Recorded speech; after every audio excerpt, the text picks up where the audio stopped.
Hi, my name is Jeff Pagano, and welcome to First Person Plural, a blog on Irish and American politics with a progressive slant. This is the True Center podcast where I ramble for about 10 minutes each week on my theory that if we must represent political thought on a left-right axis, then the progressive approach is at the true center. Well, now, I say in that opening bit that I do on every week, I have to admit now it's been a good few weeks since I've done one of these pods, and apologies for that. I would like to do them every week, but what brought me back is I did a post on the website, First Person Plural, that relates to Twitter, it relates to Elon Musk on Twitter, it relates to a particular tweet that he put out there, not about him buying the site. Well, I think he meant it to be about him buying it, but I focused on a different aspect of it. Anyway, there's a link in the program notes to the piece. But I figured since my reason for doing that post, it links directly to the reason I call this the True Center podcast, I feel I kind of have to do a pod about it as well. So I'm going to just maybe expand on what's in the post here for a podcast and see how that goes. Okay, I'm just going to go on a bit of a ramble. I'm going to start with talking about my own personal history on Twitter. I use this Twitter account, Jeff Lee Pagano. It's my personal account. I use that for my political views. I'd share posts from this blog. But I'd also, I might tweet about a TV show I'm watching. I'd tweet about sports other than rugby. I'd share Wordle things on that. I know that annoys a lot of people. I don't care. If I get a Wordle in 2 or 3 goes, I share it. No shame in that regard.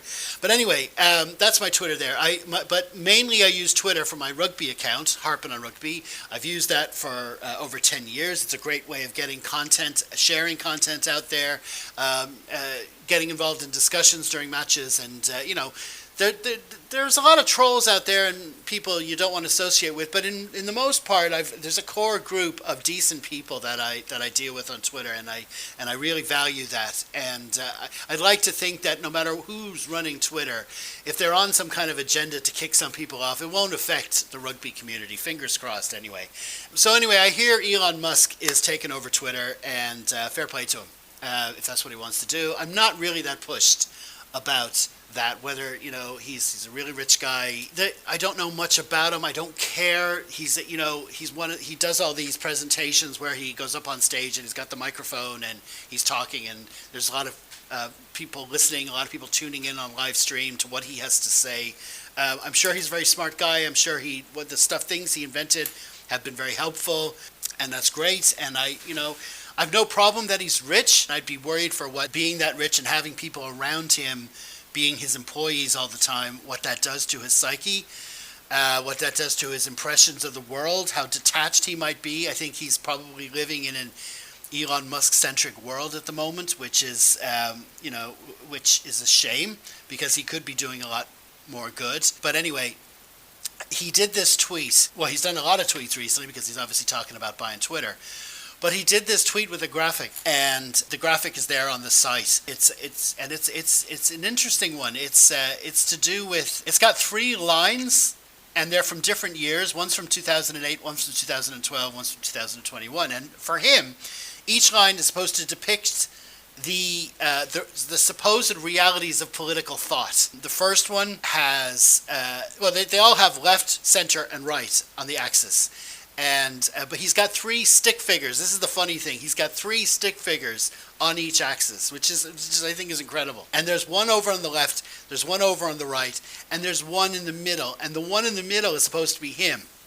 Okay? And he's trying to show that in 2008 he was left of center. I'm using air quotes there every time I say left, right, or center.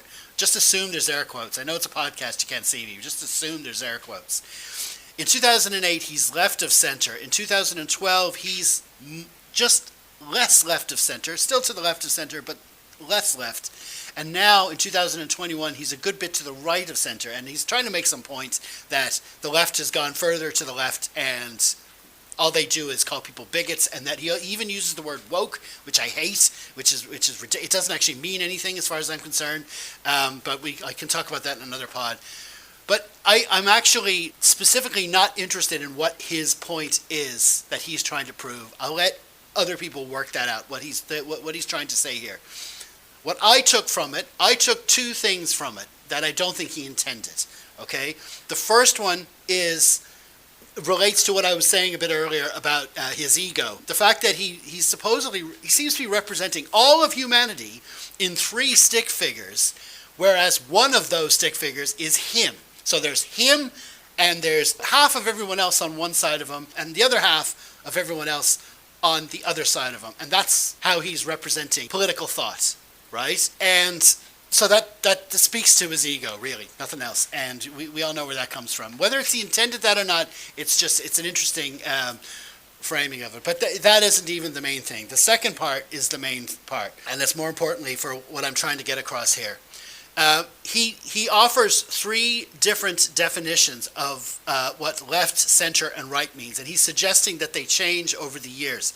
Now, I'm not saying I agree with his categorizations, but what I do agree with is that it's arbitrary what those mean. There is no real full definition of left, center, and right, and it has changed in the way it's used over corporate media. It would change. It's not even changing over time. There'd be a different definition of what left and what center is in Europe than what there would be in America. America is much more so-called right-leaning, but we're not really. There's no concrete definition for it. So my argument is, and one of the reasons I have this website to begin with, is my main point is I think, as far as I'm concerned, there is a definition of left, right, and center.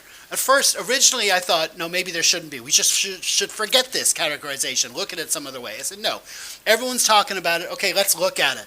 Let's look at what left, center, and right means, and let's get a definition for what that means. And as far as I'm concerned, it all boils down to this paragraph, which I put on the blog. I'm just going to read it out and leave it at that, and we'll see how we go. Okay, so this is my paragraph on how I define. If Elon can come up with 3 different definitions, why can't I do one myself? And this is mine, okay? In my humble opinion, no matter what year it is, the true center of a line representing political ideology is one that contains people who want a democratically elected government to provide equal opportunities for all of its citizens. As you go to the right, you have people who are supporting increasing amounts of inequality. As you go to the left, you have people who are more interested in fighting or punishing those on the right than actually working to establish or maintain that equality. Any other depiction of what is defined as left and right is an attempt to distort, and it usually comes from the right because they represent a minority of people who currently have a lot of power, which they use to influence the masses to maintain that power. Okay? That's it, basically. That's the crux of this whole enterprise, why I call this the True Center Podcast, why I call why I run this website, First Person Plural at all. I'd love to do more posts in it, but that's the crux of it there. And I'd like to thank Elon Musk for giving me the inspiration with this little graphic. I'm pretty sure that's not what he intended, but it's helped me a lot to get that message across. Okay, so hopefully I'll be able to do more podcasts, maybe do another one next week on something else. And I want to thank you for listening. Thank you for tuning in. My name is Jeff Pagano. I am nothing. We are everything.